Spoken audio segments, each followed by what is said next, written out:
여러 가지 중대한 사건으로 고발하되 능히 증거를 대지 못한지라.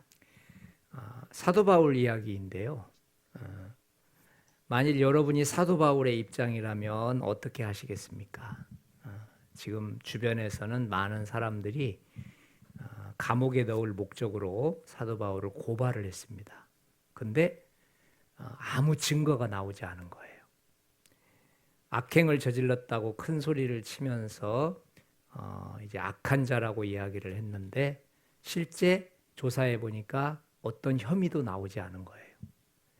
죽을 죄를 지었다고 말하는데 죽을 죄를 질 만한 단서가 한 가지도 나오지 않은 거예요. 여러분이 바울처럼 잡혀 있는 상태라면 이럴 때 어떻게 해야 될까요?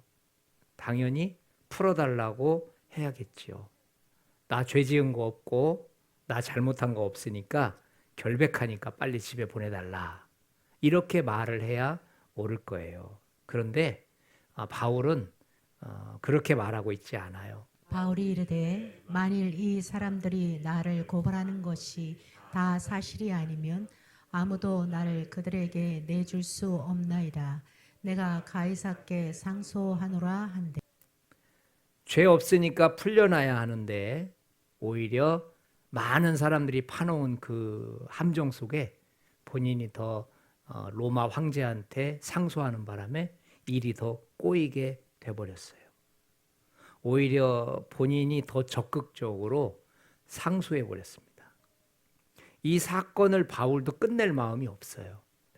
기어이 이 로마의 이 가이사에게 끌고 갈 그런 마음이에요. 오늘 살펴볼 내용인데요.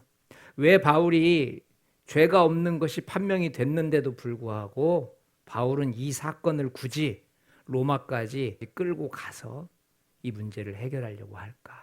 오늘 이 부분을 한번 우리 같이 살펴보려고 합니다. 바울이 지금 어떤 위치에 있는지 한번 봐봐요. 유대인 중에 믿는 자 수만 명이 있으니 다 율법의 열성을 가진 자라. 그러니까 지금 바울 주변에는 바울을 죽이려고 하는 사람들이 수만 명이 있는 겁니다. 온 성이 시작. 온 성이 소동하여 백성이 달려와 모여 바울을 잡아 성전 밖으로 끌고 나가니 그들이 그를 죽이려 할 때에. 네, 상황이 이래요. 죽이려고 막 사람들이 달려들어요. 도망가야 되겠죠. 그리고 지금 분위기상 적당히 몇 대 때리고 이렇게 고만둘 그런 분위기가 아니거든요. 그러면 바울이 죽어버리면 전도는 누가 하죠? 더 많은 사람에게 전도를 해야 될 텐데 당연히 지금 살아남아야 되지 않겠습니까? 그런데 여러분, 이렇게 많은 사람들이 덤비는데도 불구하고 성경을 조금만 자세히 보면 자꾸 바울이 원하는 쪽으로 가고 있어요.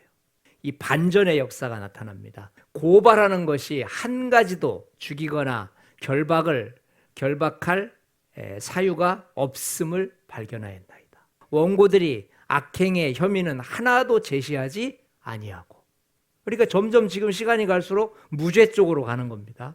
25절 보니까 내가 살피건대 죽일 죄를 범한 일이 없더이다.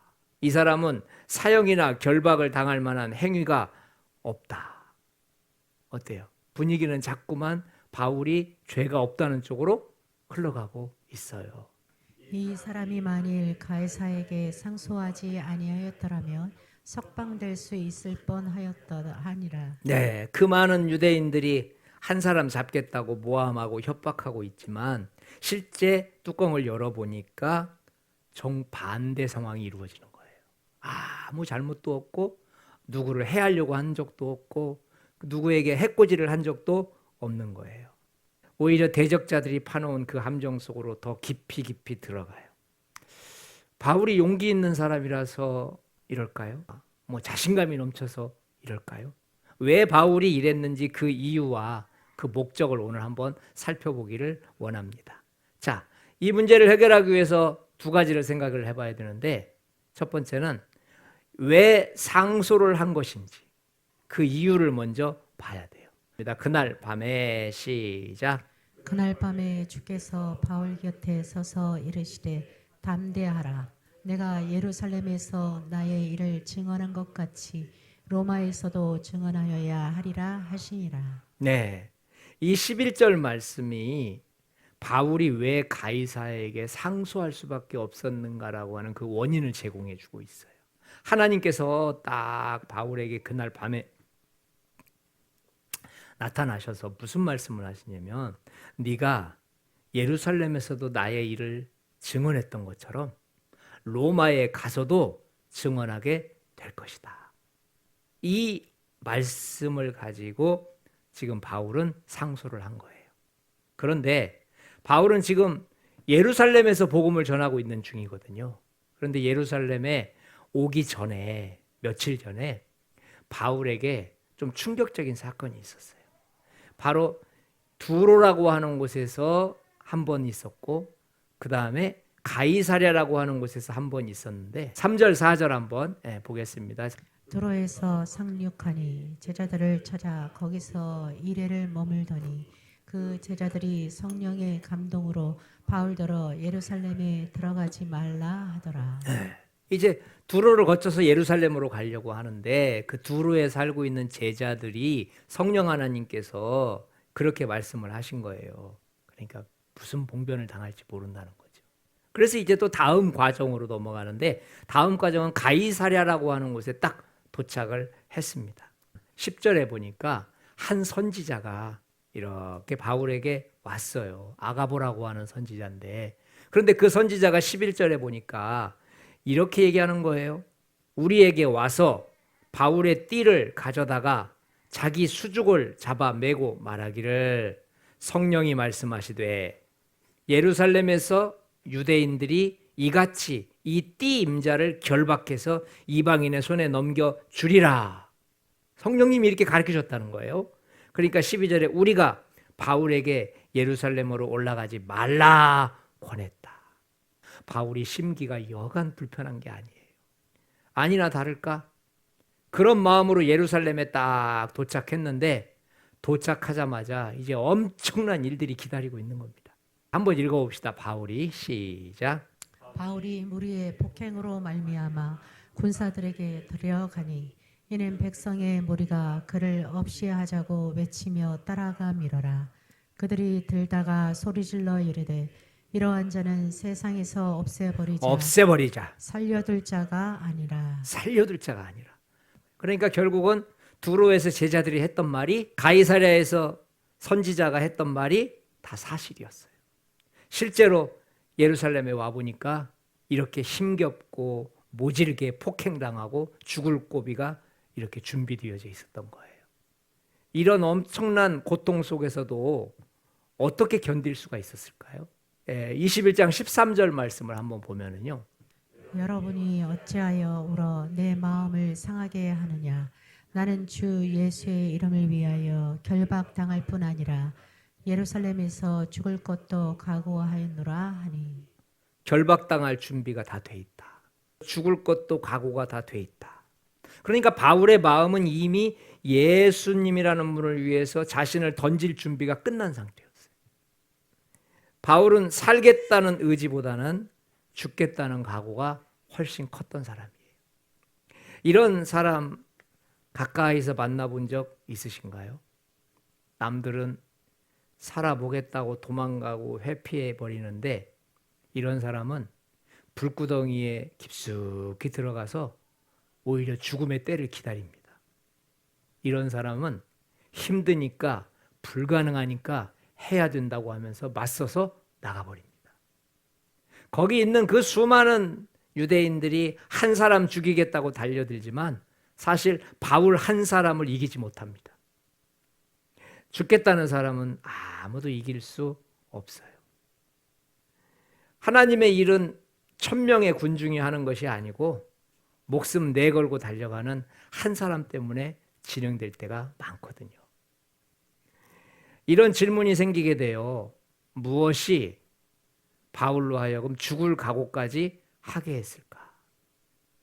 누구나 다 죽는 것은 두려운 건데 왜 바울은 두려워하지 않는 것처럼 보일까? 바울을 아주 대단하게 만든 그 성경 한 구절이 아까 봤던 11절 말씀이에요. 내가 예루살렘에서 나의 일을 증언한 것처럼 로마에서도 증언하여야 하리라. 그러니까 바울은 이 한마디 때문에 죽음을 초월할 수가 있었어요. 그래서 그 많은 사람들이 달려들고 모함하고 죽이려 했을 때도 이 말씀 한마디 때문에 바울은 참아낼 수가 있었던 거예요. 자신의 생명이 왔다 갔다 할 때도 이 말씀 한마디 붙들고 견디어 냈습니다. 바울이 참고 견딜 수 있었던 이유가 바로 이 11절 말씀이에요. 로마에서도 증언하리라. 이 말씀은 바울의 인생의 최종 목적지가 되어버렸어요. 로마까지 가서 복음을 증거하라는 말씀을 바울은 듣기만 한 것이 아니고 자신의 인생의 좌우명으로 몸에까지 새겨버린 것입니다. 예루살렘에서 죽을 고비를 만나도 멈출 수가 없었습니다. 예루살렘에서 죽은 자처럼 취급당했지만 최종 목적지에 아직 도달하지 않았기 때문에 죽을 수도 없었어요. 하나님의 말씀은 바울의 삶을 움직였습니다. 그리고 하나님의 말씀은 바울이 어떤 삶을 살아야 할 것인지를 결정하게끔 만들었어요. 또 바울이 가이사에게 상소한 두 번째 이유를 살펴보면요, 바울이 마지막으로 해야 할 일이 로마라는 지역에 있었기 때문에 그렇습니다. 바울은 오래전에 아주 특별한 경험을 했어요. 죽은 사람으로만 알았던 예수님께서 자신에게 나타나신 거예요. 바울이 이제 아그리빠 왕에게 자신의 상황을 설명하는 상황인데, 그런데 그 태양보다 더 밝은 빛으로 찾아오신 거예요.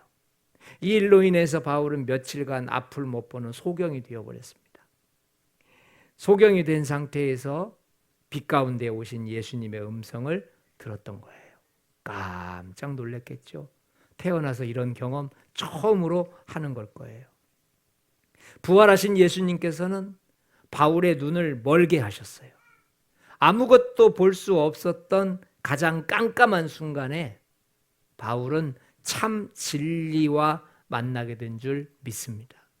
자신이 생각하고 자신이 확신했던 모든 것들이 가짜였다는 것을 깨닫게 된 것이죠. 이 일이 있어진 후 바울은 인생관이 바뀌고 가치관이 바뀌고 세계관이 완전히 바뀌어 버렸어요. 그렇다면 이 바울은 부활하신 예수님으로부터 뭘 보았을까요? 일어나 너의 발로 서라. 내가 내게 나타난 것은 곧 내가 나를 본 일과 장차 내가 내게 나타날 일에 너로 종과 증인을 삼으려 함이니 그 눈을 뜨게 하여 어둠에서 빛으로 사탄의 권세에서 하나님께로 돌아오게 하고 죄 사함과 나를 믿어 거룩하게 된 무리 가운데서 기업을 얻게 하리라 하더이다. 16절 18절의 말씀이 중요한 이유는 바울이 평생 동안 무슨 일을 해야 될지를 가르쳐 주신 거예요. 눈을 뜨게 하여 어둠에서 빛으로 사탄의 권세에서 하나님께 돌아오게 하고 자신의 사명을 발견하는 시간이었지요. 그래서 바울의 사명은 로마에 가서 로마인들과 황제에게 복음을 전하는 일이었어요. 세상에서 가장 행복한 사람이 누구일까요?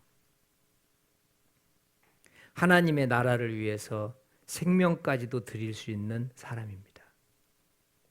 바울은 세상에서 가장 행복한 사나이예요. 왜냐하면 자신의 목숨을 다 불타서 드려도 자기가 무슨 일을 해야 될지를 알고 있기 때문이죠. 사랑하는 성도 여러분, 하나님의 일을 하다가 어려운 일을 만나고 난감한 상황이 되어지면 우리는 그 일을 멈추는 사람이 돼야 될까요? 아니면 하나님께서 지시하신 목적지까지 완주하는 사람이 되어야 할까요? 사도 바울은 여러 죄목으로 많은 사람들이 고소하고 많은 사람들이 죽이려 했지만 그 어떤 죄목도 찾아낼 수가 없었습니다. 보통 사람 같으면 무죄가 증명되고 나면 자기 집으로 가서 끝납니다. 그러나 오늘 바울이 보여준 모습은 그런 연약한 모습이 아니었습니다. 바울이 강해질 수 있었던 것은 그가 강한 사람이었기 때문이 아니에요. 바울은 굉장히 약한 사람이에요. 굉장히 힘이 없는 사람이에요. 우리 고린도전서 4장 한번 가보면은 줄이고 목마르며 헐벗고 매맞으며 정처가 없고, 이게 바울의 현 주소예요. 모욕을 당했고 박해를 받았고 비방을 받았고 지금까지 세상의 더러운 것 만물의 찌꺼기같이 되었도다. 바울이 이렇게 허약한 사람인데 자신의 목숨을 드리는 한이 있어도 나는 로마에 가서 가이사에게, 로마 백성들에게 꼭 복음을 전하겠다, 예수를 전하겠다라고 말한 그 강력한 힘은 어디에서 나왔을까요? 그는 하나님의 말씀을 붙들고 있었기 때문입니다. 담대하라. 내가 예루살렘에서 나의 일을 증언한 것 같이 네가 로마에 가서도 똑같이 증언하게 될 것이다. 그래서 그는 예루살렘에서 수많은 죽을 고비를 넘겨도 눈 하나 깜짝하지 않습니다. 하나님이 나를 로마까지 보내주실 것이다. 나의 최종 목적지는 예루살렘이 아니고 로마다. 나는 죽어도 로마에서 죽지 여기서 죽지는 않는다. 여러분과 저를 정말 강력하게 만드는 힘이 우리의 에너지가 아니고 하나님이 내게 주신 말씀이 되시기를 축원드립니다. 또 바울은 철저하게 자신이 해야 될 사명을 알고 있기 때문에 그는 아주 강하게 움직였어요. 26장 16절 말씀처럼 목적지가 분명한 사람은 환경이 절대 흔들어댈 수가 없습니다. 오늘날 많은 그리스도인들이 힘을 잃어버렸어요. 그리고 위로만 받길 원해요. 사랑만 받길 원해요. 하나님의 말씀이 우리가 가야 될 최고의 목적지가 되시기를 축원드립니다. 그리스도인의 힘은 거기에서 나오는 거예요. 하나님이 이렇게 말씀하셨으니 나는 그렇게 반드시 될 것을 믿고 나가는 것이죠. 바울은 특별한 사람이 아니고 아주 평범하고 힘없고 나약한 사람일 뿐입니다. 그런데 바울을 특별하게 만든 것은 하나님의 말씀이었다는 것을 믿으시기 바랍니다. 예루살렘을 올라간 것도 말씀 때문이었어요.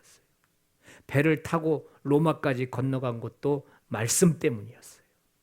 우리에게도 이런 사명 하나 때문에, 이런 목적 하나 때문에 모든 까다로운 것들을 다 헤치고 나갈 수 있는 여러분과 제가 되시기를 주의 이름으로 축원드립니다.